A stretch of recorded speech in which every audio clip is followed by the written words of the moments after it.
we have to really reserve judgment and we have to come at this from a neutral place of caring about someone, right? Remember, if you're concerned about someone and their behavior and their beliefs, that means that you love that person. And that means that you're invested in that person. And that means that you're coming at this from a place of, I want to help you, not I want to judge you and blame you. And that can be like, I am not perfect at this either. Like, this can be really, really hard. So first and foremost, I just gave this lecture in my health communication class this week, so this is very top of mind. First and foremost, when a news story or first of all, think about where are you getting this information from? Is it a news source? Is it CNN or Fox News or NBC, or is it a personal blog? Right? Is it just some dude who's just writing about stuff? And that's great. That can be very entertaining, but just some dude doesn't really have all the information. So I wouldn't take just random blogs or celebrities as sources of facts, right? So news media has a little bit more trustworthiness because they go through a bit more of a process of vetting information and source checking. Professional journalists, that's what they do, right? They're making sure that this information is as accurate as it possibly can be. But I think it's important to understand where you're getting this information. And even though you may be getting it from a reliable news organization, some news organizations are very openly biased towards left or right leaning. And that's okay. Here's the deal. What I always tell people is if you want to get all your news from a super right wing news organization, I don't care about that. That's fine. If you want to go like super left and liberal, that's totally fine too. As long as you understand that the news that they are presenting you is intentionally slanted to that direction.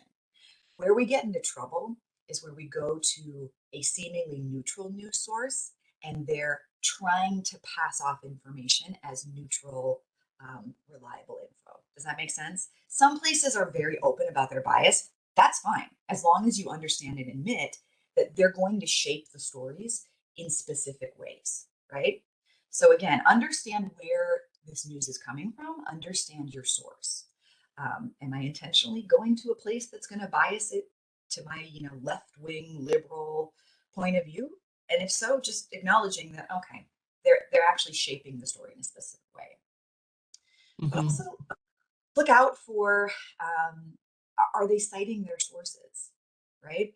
So if a very official looking news story is talking about a study that says that vaccines cause cancer immediately. Oh my gosh, that's really scary. I should be worried about that. Well, what kind of sources are they actually citing? A good, reliable news story, a good piece of information will always share where they got this news that they're reporting on. They'll link back to a research study. They will point you to other sources to learn more about it. They'll never try to be the only source of information. And if they are, you should be wary about that. Yeah. And so again, think about if they're citing a study like, oh, yeah, COVID vaccines will kill you. Okay, well, let's look at that study. Who was paying for it? Was it paid for by the Anti-COVID League of America? I don't know, right? I mean, we were talking about in my health class just this week, we were talking about there was a beautiful study that looked like a piece of news, and I put it up on the screen. It was from a very reputable looking, it was from an actual news organization. It was like the Ohio Beacon or something. I don't know. It had a nice picture and had a really nice headline. It talked about how eating dairy can actually cut your risk of cancer. I'm like, oh, that's amazing. And so I said, let's try to analyze this. Let's see if this is reliable. So when we clicked through the story, and they provided their source of information for this study, and when we clicked into the study, it was actually a personal essay written by the leader of the Dairy Association of America. So it wasn't actually a study. Research didn't show anything. It was one guy's opinion, and he had a vested financial interest in getting us to eat more cheese. So think about, where is this research coming from? Is it someone who has no background in research, just kind of pulling together a bunch of ideas and facts? Is it a real actual research team from a reputable organization? Who paid for it? What did this study actually find? really think about, if you want to believe research, research is hard and it's super confusing. I get it. I do research. It's really hard to read sometimes. I understand that. But if this is something, a topic that you're really passionate about and you're going to base your beliefs around, you owe it to yourself to do your due diligence, to think about, is the site that I'm getting this from reputable and reliable? Are they claiming to be biased? Are they claiming to be neutral? Do I have access to the original study? Was the study paid for by the right people, right? Was the study good? Was it on mice? Most of the studies that we do on mice, the researchers are the results are not transferable to humans. It's a start to get us eventually to a human cure, but mice are not people. So just because something happens in mice doesn't mean it's going to happen to humans. So you really need to think about where you're getting your information. Reading one news source online and then deciding you're going to base your whole life around it, it's not good for you. It's not good for you. You owe it to yourself to be more educated and to be more observant and to be more literate. Again, I have fallen for these things. So I am not here saying that I have all of the answers. We all have to be really vigilant. Be skeptical. Be a skeptic. If something sounds incredible or too good to be true, I guarantee you it is. Okay? That's just the facts.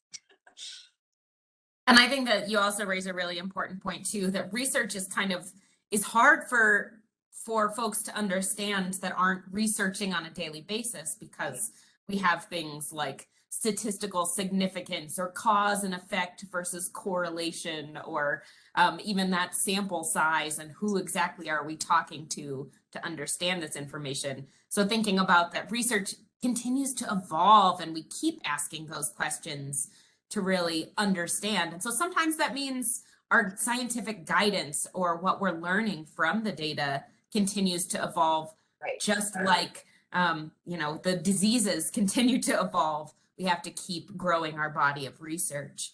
So I think I really feel for folks that are looking through this information and trying to figure out, is this something that I should believe or not? And that's also why we are here to hopefully try to help folks understand a little bit more around research and what they're looking at, what they should be looking for when they're trying to understand that research too. Yeah. I mean, it's hard to determine what to believe. I totally get that. But you have to understand that by the time you're reading about a piece of research, it's actually been conducted somewhere. It's been written up by the team. It's gone through a journal review. It's gone through, someone made a press release of it. That press release was sent to a news organization. That new organization summarized it even more. By the time it gets to us, sometimes the message is so distilled or diluted, or things got confused or messed up along the way. That doesn't mean the research is bad by any means. It means that we have to be better. We have to be better consumers, and we have to dig deeper and ask more questions, right? And to your point, like, yeah, things that we believed in the 80s, 90s, even last week, are constantly being, we're learning more from it. So people who say, aha, you once told me that this was true, and now science has proven that it's wrong. So therefore, I can't believe any science. No, no, no, no. That's what science does. Science takes a little baby step, and then we decide, oh, that wasn't the right step. And then we back up, and then we figure out the better way. And we're constantly going back and forth, back and forth. We don't have all the answers. One study cannot stand alone. One study does not explain an entire phenomenon. We're always learning and growing and developing new information. So, yeah, sometimes researchers get it wrong. Absolutely. That's what we're supposed to do, because then we get to prove it why it was wrong, and we get new information from the stuff that we learned before. So, I mean, I understand that it can be confusing when researchers come out with this big new, coffee cures cancer, and then 3 weeks later it's like coffee causes cancer. I mean, I get that, right? But like, one Yeah. study can never summarize an entire phenomenon. So take it all as a piece of the puzzle, and you get to put that puzzle together. Some pieces don't fit. Some pieces are from a whole different puzzle. Some pieces, you're putting them in on the wrong side, right? But think about, your body of knowledge is a jigsaw puzzle, and there's not just one piece. You have to constantly be collecting and understanding where this all fits in. Okay? Yeah, and I think, You know, thinking about a lot of the misinformation, it's interesting to consider that a lot of the people just browsing the internet or finding different information on the news, they too are researchers in terms of what they're exploring and finding and asking more questions. But there are, at least we're lucky enough to have a body of individuals that spend their whole day doing this research and asking those hard questions and trying to find those answers. So it's nice too when we can look back to the folks that are researching professionally to be able to share some of their insights and expertise with us as Yeah. well. Well, and I think that's a really good point. And I really hadn't actually thought about this until then, right? Because I always kind of cringe a little bit where someone will say, "Well, I did my research." Well, no. I mean, are you in a lab or you actually do? I mean, research can mean a lot of different things, but you're right. And so, people who are out there reading different sites and reading different sources and critically thinking about stuff, that's awesome. If you want to consider yourself a layperson researcher, I have no problem with that. But if you want to be a researcher, you have to do your due diligence and you have to think deeper and you have to not just rely on one source and you have to really think critically about, does this make sense? Again, who paid for this? Where is it coming from? Researchers don't just read a bunch of other books and take that as gospel. No, we're always poking holes in stuff. We're always trying to find a better, more critical way to think about things. So if you want to be a researcher, if you want to do your own research, I'm fine with that. But you need to follow the scientific method, right? You need to not just believe every single thing you see. You need to read from a bunch of different sources. Go, if you're a super left leaning person, go read some right wing stuff. Understand that it's right wing leaning, right? But like, that's part of the body of information that you need to read to fully understand the topic. Good researchers don't just stick in their lane and not read other stuff. Good researchers find a lot of different things and they're always thinking about, does this make sense? Does this pass the smell test? So yeah, do your own online research, but then behave like a researcher and treat yourself like a researcher and hold yourself to those standards.